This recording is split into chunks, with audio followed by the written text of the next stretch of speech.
Słucham. Dzień dobry, mojej ulubionej pani reżyser. Dzień dobry, panie Adamie. Przepraszam, że ja tak w oknie odbieram ten telefon od pana, ale wchłaniam witaminę D właśnie. Chciałbym jako pierwszy pogratulować.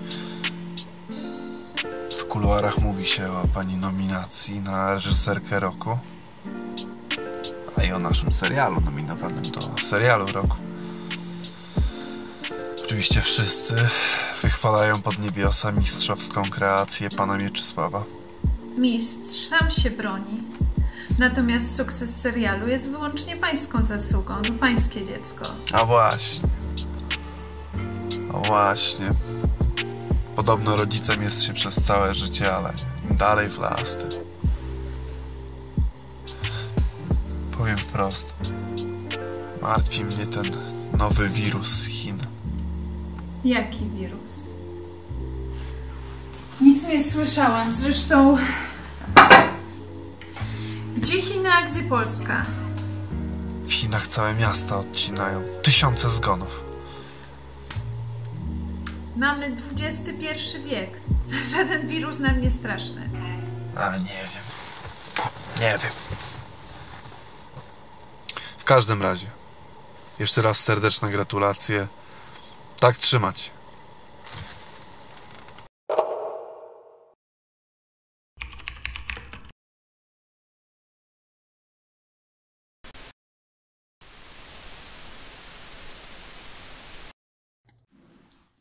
Jasiek, jak tam? Weź, gadaj od razu, o co chodzi. Bo dzwonił do mnie Adam i gadał o wirusie z Chin. Był bardzo zaniepokojony. Słyszałeś coś? Tak, jakiś nowy wirus szaleje. Ale ty, gdzie Chiny, gdzie my? To samo mówiłam. Adam się boi, że kasy włożonej w serial nie wyciągnie, jak mu wirus poblokuje produkcję. Taka trzęsi dupa z niego. Może ja też powinnam się zacząć martwić.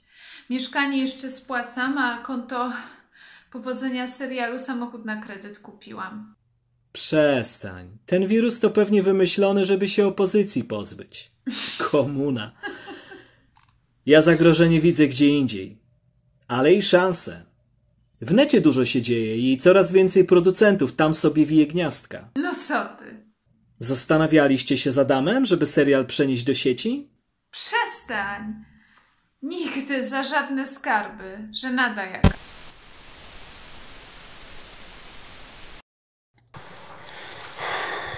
Pani Balbino, proszę mnie uspokoić. Ale co się stało, panie Adamie? Co się stało? Włochy całe sparaliżowane. Koronawirus szaleje, przenosi się z jednych krajów na inne. Ludzie umierają. Po prostu pytam, jak nasz serial? Wszystko dobrze? Nic złego się nie dzieje. Kręcimy dalej. Sabinka ma nowe, fajne pomysły. Martwię się tym wszystkim. Włochy to trochę bliżej niż Chiny, nie? Martwię się o swoje pieniądze. Jak coś się włożyło, to chciałoby się też wyjąć. To chyba zrozumiałe.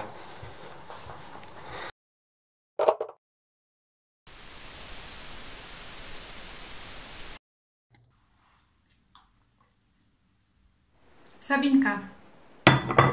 Szef jest rozwalony tą sytuacją z wirusem. Z jakim wirusem? No z tym koronawirusem z Chin. No ale gdzie Chiny, a gdzie... Wiem, ale już jest we Włoszech. Szef? Wirus! Jezu! Rozmawia się z tobą jak z kosmitką jakąś.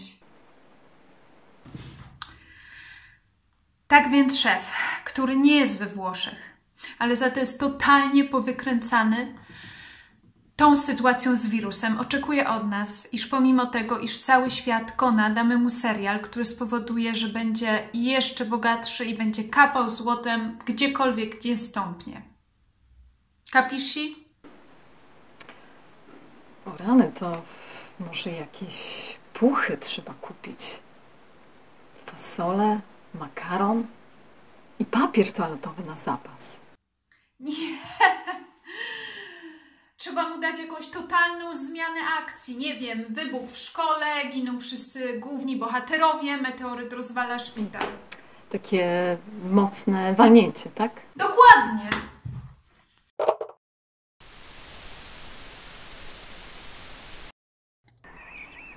Balbinko, kochana, co słychać? Serial, mam nadzieję, nie staje. My po prawdzie z Jolcią w grupie ryzyka się mieścimy. Ale jednocześnie jesteśmy wirusosceptykami. Złego licho nie bierze. Panie Mieczysławie, nasz serial jest jak pochodnia wśród ciemności, a ja jako humanistka czuję, jaką mamy misję. Dla mnie liczy się drugi człowiek, o czym myśli, czy jest mu dobrze, czy jest szczęśliwy. I to promieniuje z naszej produkcji. I nie możemy sobie pozwolić na to, żeby cokolwiek nas zatrzymało w czynieniu dobra dla pożytku innych ludzi.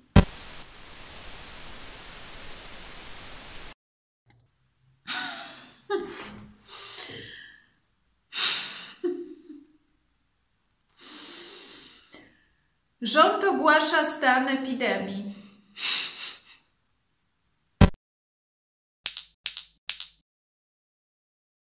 Pani Malwino, z ciężkim sercem, tralala, zmuszony jestem zawiesić serial.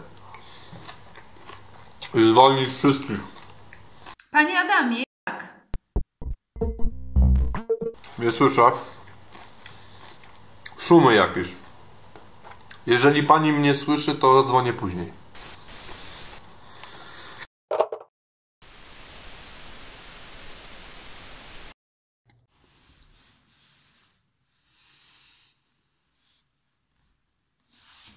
Lewandowscy ujawnili, kto otrzyma pieniądze. Burmistrz Szczyrku, zmarła osoba zakażona. Dworczak, nie docenialiśmy skali zagrożenia. Afera maseczkowa. Woźb kupuje kombinezony i maseczki. Lombardia, kościoły zamieniają się w kostnice. Lewandowscy dają majątek na szpital, kina, teatry zamknięte, imprezy odwołane. Koronawirus paraliżuje Polskę.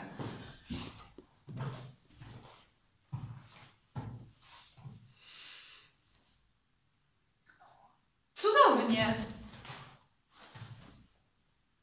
To jest to. Mamy nasz meteoryt. Dobra, Jasiu. Będziemy kręcić zdalnie. Wow, szefowa. Szacun. Jasiu, błagam. Chcę, żebyś mi potwierdził, że jesteśmy gotowi do kręcenia w internecie. W 108%. Mam mikrofony pokupowane, kamerki. To dzwonię do Adama.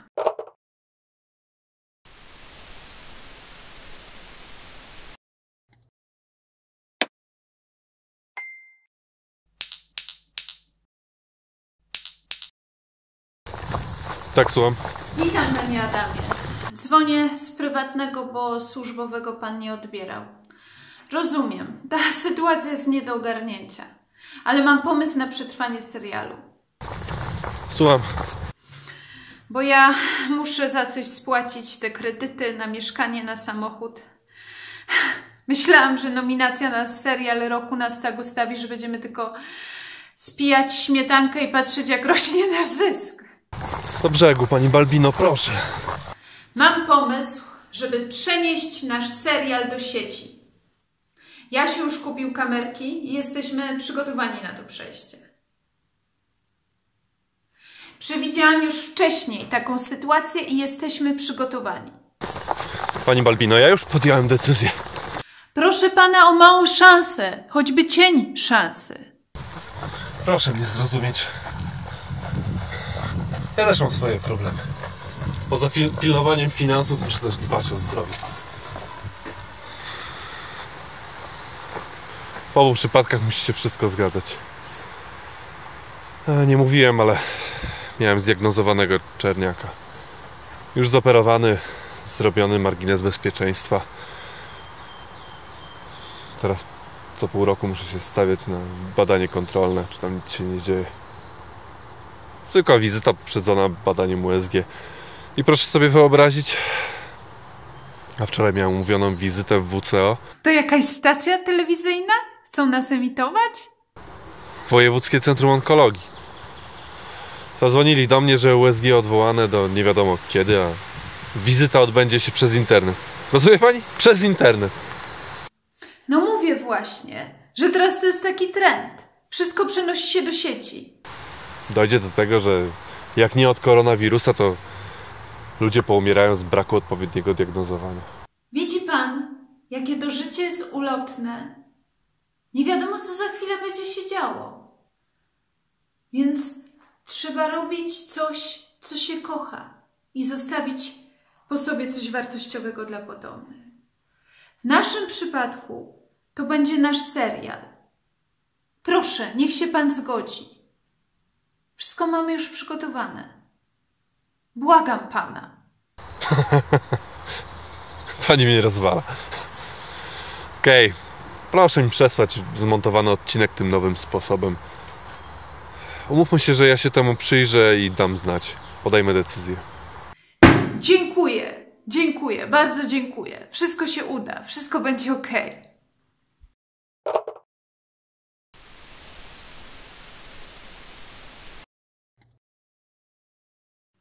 Jasiu.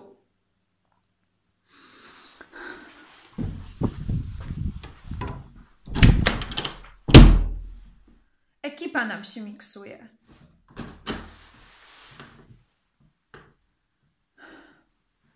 Ludzie nie potrafią grać przez komputer. Nie chcą, nie czują tego.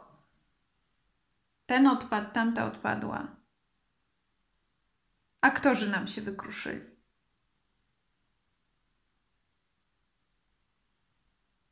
Jedyna nadzieja w panu Mieczysławie i pani Joli. Zatrudnij Marlenę. Mówiłem ci, że jest zainteresowana graniem u nas. Nie czuję jej. A nawet nie za bardzo lubię.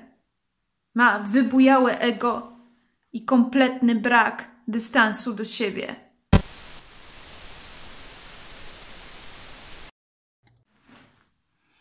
Nie widzę pana, panie Mieczysławie. Ja panią widzę. Ale ja pana nie widzę. Może jakieś kabelki się obluzowały. Balbinko, proszę cię. U mnie jest wszystko solidnie przytwierdzone. Ale nie widzę pana. Jak to możliwe, że ja panią widzę, a pani mnie nie widzi? A może trzeba, wie pan, starym sposobem po prostu stuknąć w tą kamerkę. Ale ja nie mam kamerki.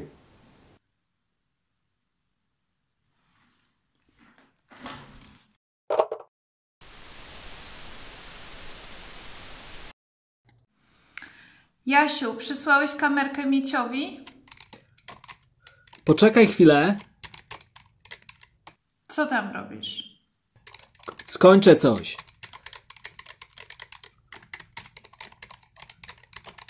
Czekaj. Kończę taką stronę robić. Pomóż sąsiadowi z dzielnicy.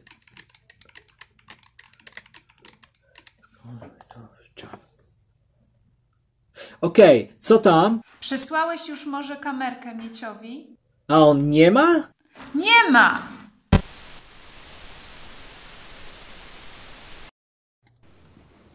Jest to obraz? Wspaniale pana widzieć. Instalacja przebiegła pomyślnie, jak widzę. Nie do końca. Kurier kazał mi podpisać odbiór kamerki, więc podpisałem swoim długopisem. I on mi go zabrał w tym zamieszaniu. A długopis ten był dla mnie cenną pamiątką. Dostałem go od Herberta. Tego Herberta. No to miejmy nadzieję, że dzięki tej kamerce i dzięki naszemu serialowi będzie pan mógł sobie 1000 takich długopisów kupić.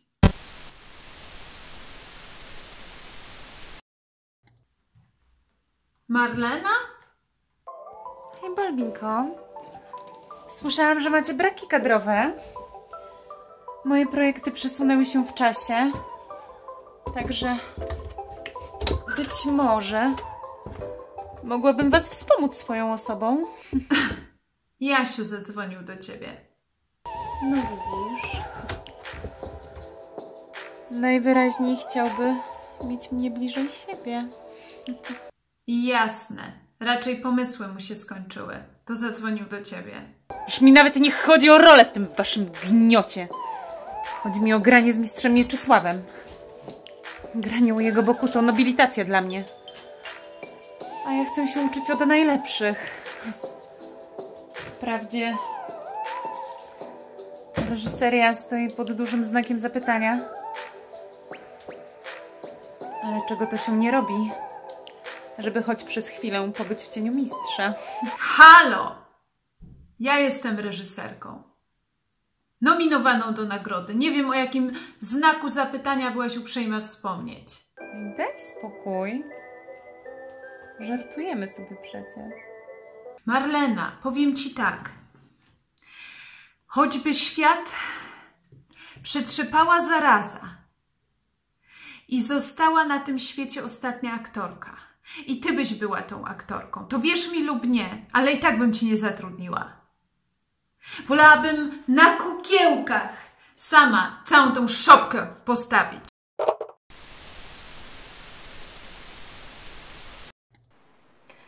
Niektórzy tak wykorzystują tę pandemię, że aż mnie trzepie. Kto to widział? Pęczek rzodkiewek za 15 zł. Złodzieje, szmalcownicy. Sabinka, skupmy się na robocie, ok? Mamy 2 aktorów. Coś Jasiu mówił, że z Marleną rozmawiałyście. Z kim? O niczym takim nie wiem. Nie znam osoby, nieważne. Mamy 2 aktorów i trzeba całą akcję, wszystkie intrygi przerzucić na ich barki. To oczywiście da się zrobić, tylko poproszę o skrzynkę brandy. Jasne. I co jeszcze? I skrzynkę tequili. Ha, ha, hi, hi, a czas na zgon. Sabinka, rozpisz wszystko na 2 aktorów, ok? Bardzo cię proszę.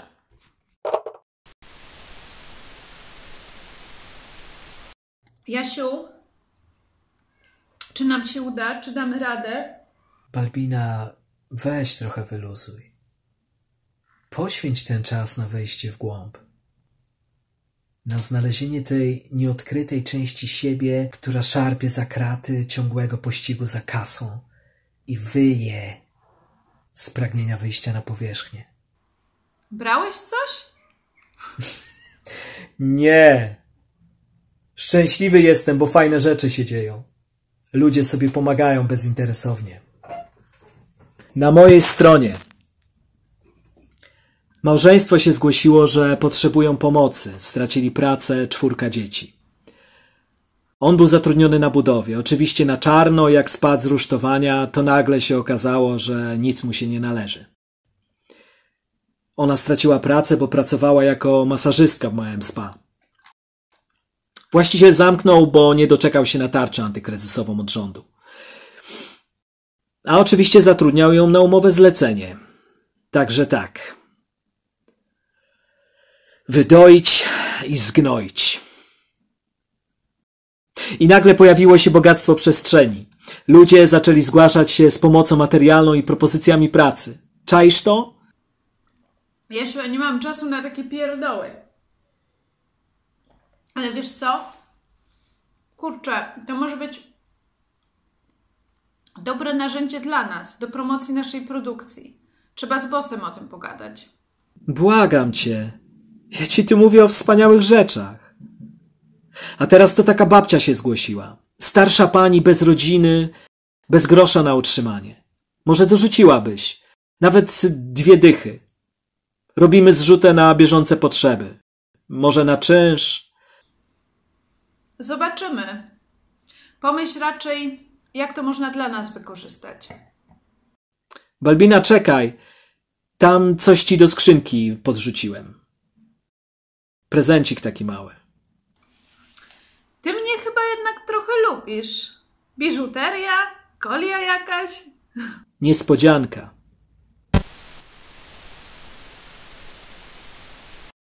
Jest dobrze. Sytuacja opanowana. Panie Mieczysławie, ważna sprawa. W najbliższych odcinkach skupimy się na Państwa osobach, na dwójce bohaterów. Wejdziemy głębiej w ich relacje. Co czują, jak się poznali. Balbina, nie mogę teraz rozmawiać.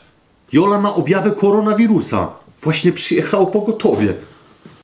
To szybciutko przegadajmy sytuację, bo musimy rozpisać sceny na nowo.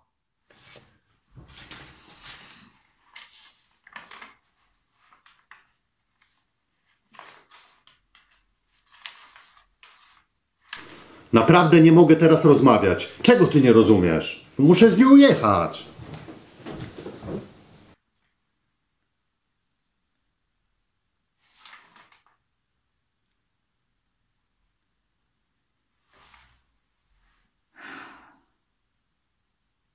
Nie pozwolili mi jechać. Jola pojechała do szpitala, a ja muszę siedzieć w domu. Co teraz będzie? No co będzie? Muszę teraz szybko znaleźć kogoś na zastępstwo, to będzie. Panie Mieczysławie, głowa do góry. Wygramy ten konkurs.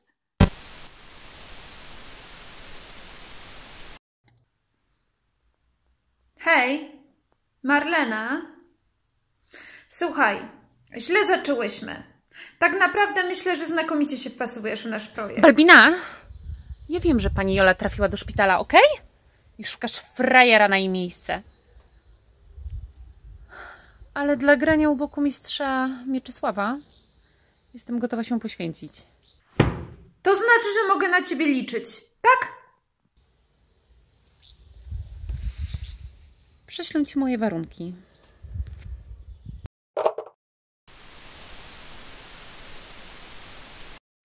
Sabinko, musimy to nieszczęście, tę frustrację wycisnąć z ludzi jak z cytryny. Wyobraź sobie, że naprawdę próbuję dać z siebie wszystko. Muszę to wszystko ogarnąć na CITO.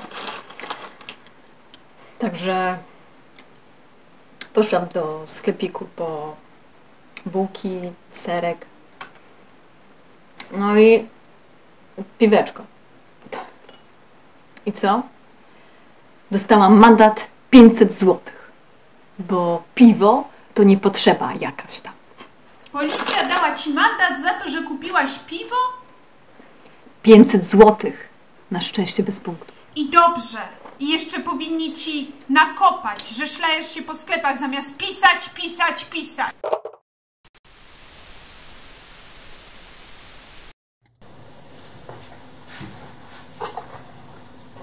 Dzwonili do pani? Kto miał dzwonić? No co, teraz wszyscy mamy kwarantannę. Wszyscy, którzyśmy mieli kontakt z panią Jolą. Stosowne organy przypilnują, żebyśmy się nie ruszali z domów. Pewnie jeszcze będą dzwonili. Swoją drogą, ma pani już coś z tego naszego nowego projektu?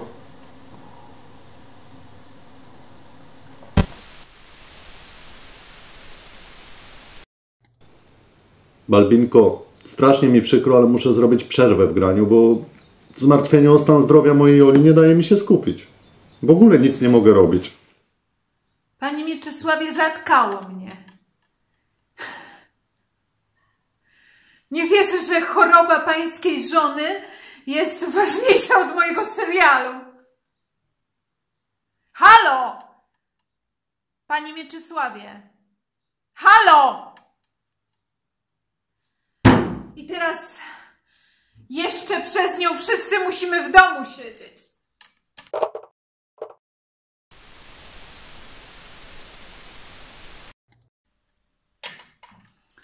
Jasiek, No nie. I jeszcze ty do mnie z pretensjami. z jakimi pretensjami? O co chodzi? Nie słyszałaś? Ta staruszka, dla której zbierałem kasę, to okazała się być jej wnuczkiem i to całkiem przy ładnych pieniądzach. Ten koleś jest współwłaścicielem konta babci w banku i wpadł na pomysł, że zarobi sobie na naiwności dobrych ludzi. 1000 osób naciągnął na staruszkę bez kasy na jedzenie i na czynsz. Co ty mówisz? Kurczę, ja też wpłaciłam 2 dychy. Pierwszy raz w życiu coś komuś wpłaciłam. Co za gnojek śmierdzący. Już się tam paru gostków skrzyknęło, żeby mu wyjaśnić parę rzeczy. No coś takiego. 2 dychy. Pofrunęły. Poczekaj. Służby sprawdzające dzwonią do mnie.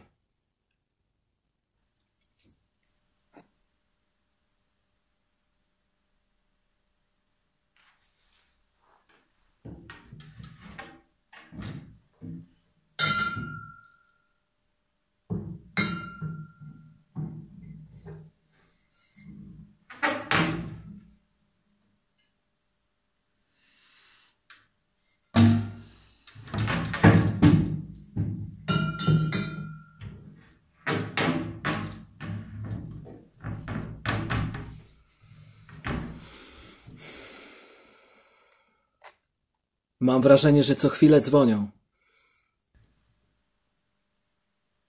Zaczynam się dusić zamknięta w 4 ścianach.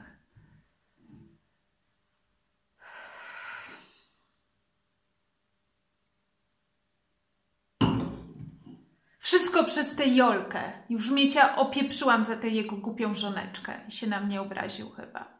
Balbina, no co ty? Dzwoń do niego zaraz, nie możemy i jego stracić. Marlena sama odcinka nie uciągnie. Marlena.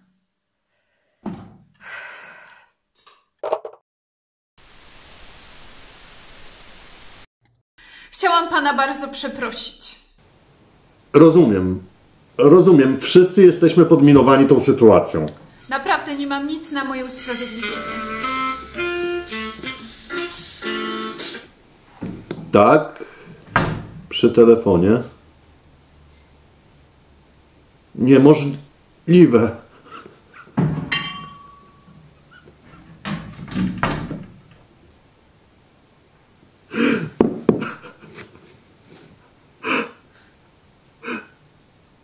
Moja Jolcia umarła. Jak to umarła?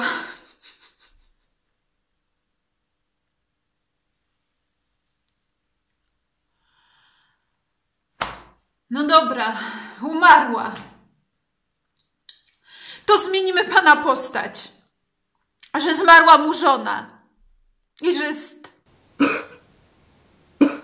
nowa sytuacja.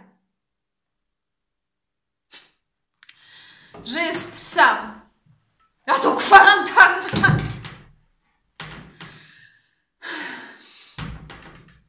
I że nie może się pożegnać z żoną. Sabina to chwyci. Że nie może iść na pogrzeb, je samotnie posiłki. Nie ma się komu wyżalić. Takie nieszczęście skumulowane, że nikt by tego psychicznie nie wytrzymał. Co się dzieje? Co się stało? Nie no, następny! Zaraz Marlena sama będzie grać!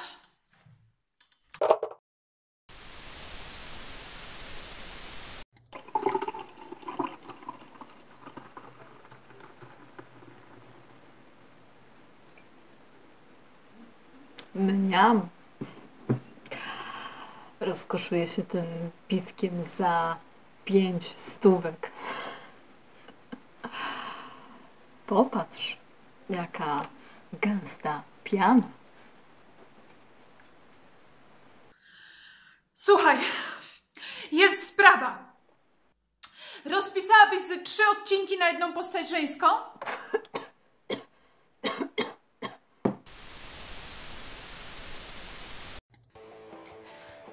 Rozmawiam z Mieczysławem. Normalnie gadamy, co nie?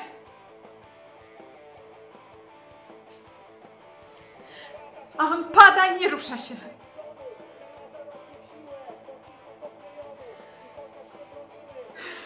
Jakby zawał dostał, czy nie wiem. To super wygląda. Mamy to znakomite zakończenie. Dzwoniłaś na pogotowie? Że na pogotowie? Ktoś powinien zadzwonić?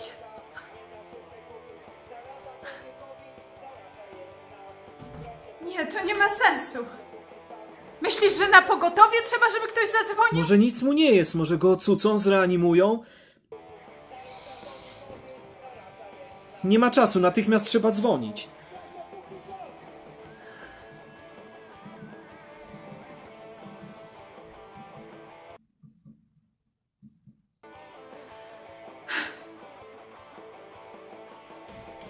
Okej, Jasiu. Zrób to. Zadzwoń na pogotowie i niech go zreanimują. Widzę to. To jest świetne. Załatw to!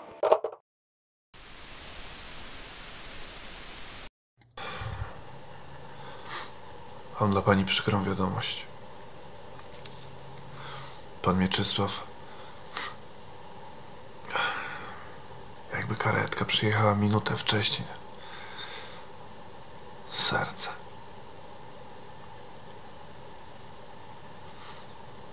A Marlena oświadczyła, że nie zagra bez mistrza w serialu, ale to już bez znaczenia. Przecież i tak zawiesiłem projekt. Prawda? Ale...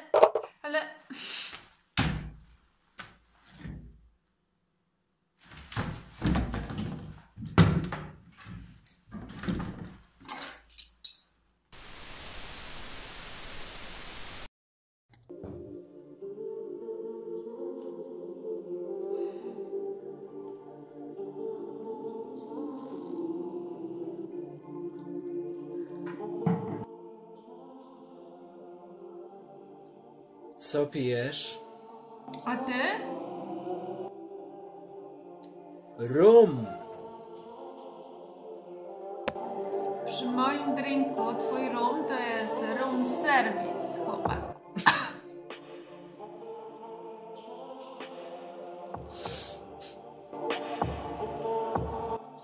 Trzymasz się?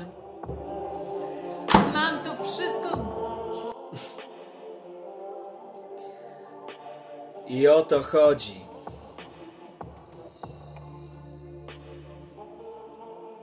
Znalazłaś ten prezencik ode mnie?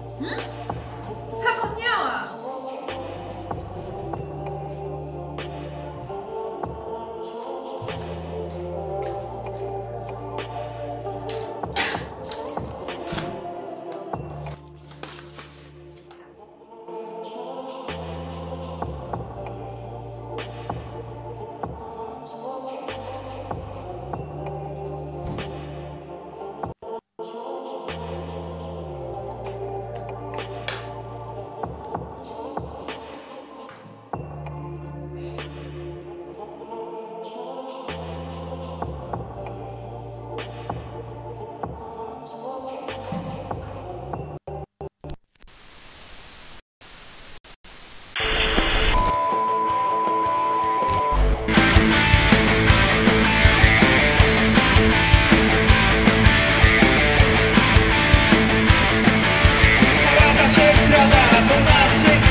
Oczywiście.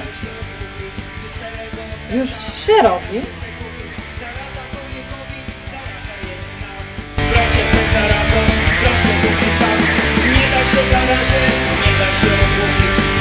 Wznawiamy produkcję. Przywracam wszystkich do pracy. Dostaje pani podwyżkę. Już się dobrze czujemy z Jolcią. Możemy grać.